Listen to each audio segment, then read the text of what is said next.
Alright guys, so this vehicle is based off the Jaguar XESV Project 8. Some cool trivia about the car. It's supposedly, from the research that I did, it's supposedly the fastest street legal Jaguar, and it's also supposedly a production line, or a limited production line of only 300 cars, which is pretty cool. At least that's what I found. So definitely some cool trivia on the car. You'll see here I'm just sort of showing off the stock version of the vehicle. I'm going to get into the customization in a second. I sort of want to just drive it around and just sort of get a feel from it, or get a feel for what it felt like before the customization. It's definitely cool to finally get this car, because this car was actually shown off in the trailer for the Diamond Casino Resort right before the update dropped. And this, along with the Progen Emirates, another drip-free car that was released a month and a half ago, was shown in the trailer. So finally got this car. It was definitely a car I really wanted to get for a while, but finally got it. Took a while. I hate when Rockstar does that. They did that with the gun running update with the Night Shark. They showed it off in the trailer for like a split second, and they ended up releasing it almost near the end of all the drip feed, which was ridiculous. But they do that sometimes. But you'll see here I'm sort of driving it around. One thing I noticed, even just driving the stock version of this vehicle around, is the acceleration seems pretty good on the car. Just from what I got from it. You know, again, I can't really tell you what it is as far as, you know, competitively, because, you know, I'd have to test it against the other sports cars. But as far as just driving it around, just, you know, going to my my custom mod shop in my CEO building, the acceleration seemed pretty good, the handling seemed decent, but yeah, I mean, like I said, we'll go into a little bit more of that after I customize the car. But first, let's customize it, show off a little bit of that, basically note some things, and then, like I said, we'll go over a little bit of the performance of the car. Alright, so for the customization, I'm just going to go over a few things. I'm not going to show me going through the whole process, because I take forever to customize my cars. I'm pretty particular about them. So, like I said, you know, the video would be like 40 minutes long if I showed that. But, you know, as all the basic customization options all the other cars have, obviously. A couple of things that stood out to me. There's a couple cool grill options that I really liked. I believe either the XA21 or another Ocelot vehicle, or some other sports car has some of the grills similar, but the grill options were pretty cool. Even the engine sound, just to go over that real quick. Obviously, I do want to say that I think that it's obviously a recycled sound from a different sports car. They might have tuned it out a little bit differently, but I did like the sound of the car. Also, just to go over the other thing that sort of stood out to me with the colors of the vehicle, there is a primary color, there is a secondary and a trim color.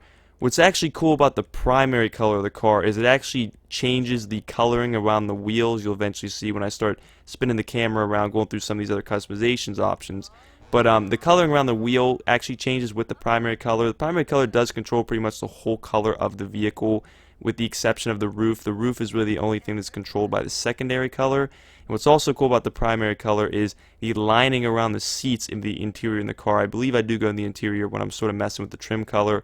But you can see that basically the lining of the seats is also controlled by your primary color. So whatever your primary color is, it's going to be also around the lining of the seats. Then the trim color basically controls sort of the coloring around the doors of the vehicle, the dash. One thing that does not change is I was not able to change it. You can even see as I'm spinning the car around, going through some of these liveries. There's sort of a white color in the interior of the car. I was not able to change that, so hopefully, you know, hopefully you like that color, because that's not coming out. At least I don't believe I could change it. I was sort of messing around with it, so that's sort of stuck in there. But you sort of can change the coloring around it if you would like to. So that is a little bit unfortunate. You're sort of stuck with that color. But as far as like the overall car, I mean, you know, as far as it being a sports car, I think it's cool that we have a four-door. There are other four-door sports cars, like the I believe the Ocelot Raiden and the P-Fister Neon. Those are also other four-door sports cars, but there's definitely only a handful of them that are, you know, of sports cars that we have that are four doors. So it's cool to get a four-door sports car. You can see some of these liveries here that I'm going through. Obviously, we always get our 10 unique liveries with every car we've gotten so far with the Diamond Casino Resort. Most of these liveries sort of, in my opinion, make it look more like a race car. Really, the first two liveries are sort of the only ones that make it look like a normal sports car, in my opinion. And then the other thing is when comparing it to some of the other Ocelot vehicles, um, or I should say more, it's not really comparing it, but what what I should say is, as far as the amount of Ocelot vehicles we have in the game, definitely I feel has increased over the years. In the beginning of GTA Online, there really was not that many Ocelot vehicles, believe it or not. But over the years, I believe starting with like Cunning Stunts, we got the first Cunning Stunts DLC, we got the Ocelot Links. Then pretty much up until now, we've received a ton of Ocelot cars. There's a number of Ocelot cars in the game. Ocelot XA21, Ocelot Pariah, Ocelot Penetrator, I believe, is another one. So there's a number. Obviously, now we got the Ocelot Jugular. So there's plenty of Ocelot cars in the game now. So it's definitely a little bit of, I would say, an overproduced car brand in GTA Online. But I would say this car is pretty cool. I personally liked it. Um, I think that the wheel coloring is definitely pretty cool. I like I stated earlier, there's not too many other cars that have that. I believe the Ocelot, or I'm sorry, not the Ocelot, the Overflawed Autark, I believe, is another vehicle that does have that feature, but definitely pretty cool. But that's sort of just the one thing I always look at with every new vehicle is sort of the uniqueness of the car. So I wanted to go over that and just sort of get an idea of, what some unique points of this new vehicle. But I'll let you guys check out the rest of the customization. Then I'll sort of just do a short performance review of the vehicle. It's not going to go super in depth. It's not really going to be a competitive review as far as whether you should take this into a race or not. But just a short little performance review, and then I'll end the video after that. It's good. You can check the rest of this out if you'd like. Do the short performance review, and we'll end it after that.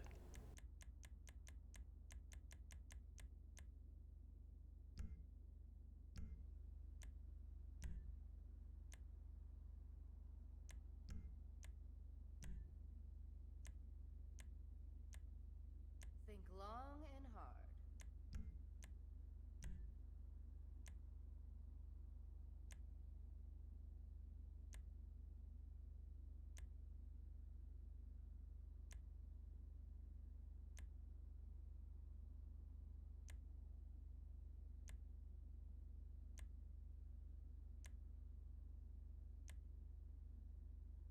Do you need a drink?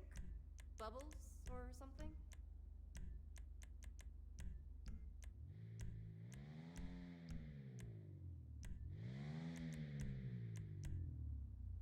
Those things are almost indestructible.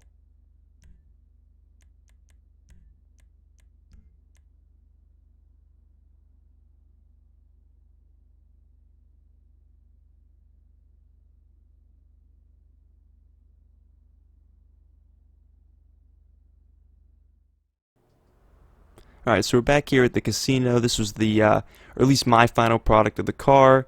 It took me a while to come to this. Struggled with a lot of different colors. Like I said, I'm pretty particular about my color.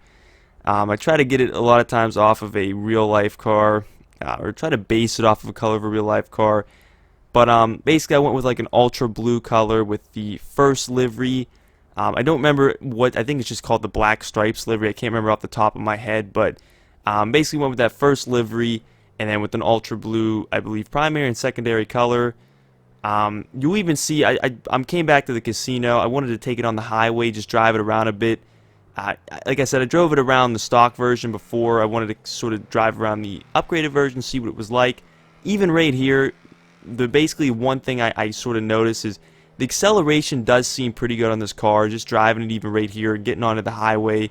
As far as, I don't know, trying to compare it to, I'd have to obviously compare it to, or do a test and compare it to the other ones.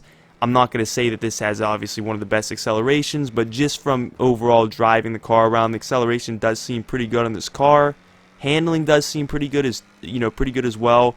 Just from driving it around, turning doesn't seem too bad. It seems fairly well, if not even exceptionally well. Another thing's kind of interesting. I believe it might be coming up here, at least when I was up on this. Yeah, actually, you can kind of see a little bit right there. What's interesting is this car did, just sort of driving around, it did top out at like 200. Obviously, this car is not going 200 miles per hour. No really, land vehicle goes 200 miles per hour. So obviously that's not really accurate, but it does kind of make me question, even it does seem like it's going pretty quick here. It does make me wonder where this car sort of does rank, so I definitely want to do further testing to get an idea of, basically where this car ranks and see, competitive wise, is this something you want to be taking into a race? Because I mean, as far as just going over this really quick performance review, just sort of driving it around, I mean, it seems, like it performs, like I said, exceptionally well. Handling's good, acceleration seems good. It seems like it's a pretty quick car. I mean, like I said, I can't 100% make a solid confirmation on how good it is unless I test it, which I likely will. I think if anything, I did do tests on the Inis Hellion. I just never really got around to getting it up on YouTube. But from the test and sort of what I've seen from other people doing the test, the Hellion, and the reason why I bring in the Hellion is I will tie it into this, but the Hellion sort of, it wasn't one of the best off-road vehicles, but it also wasn't the worst. I mean, there's like 41 or 40 some off-road vehicles, and it was like number 9 or 10. So it's not horrible. Obviously, it's not necessarily something you don't want to be taking in a race.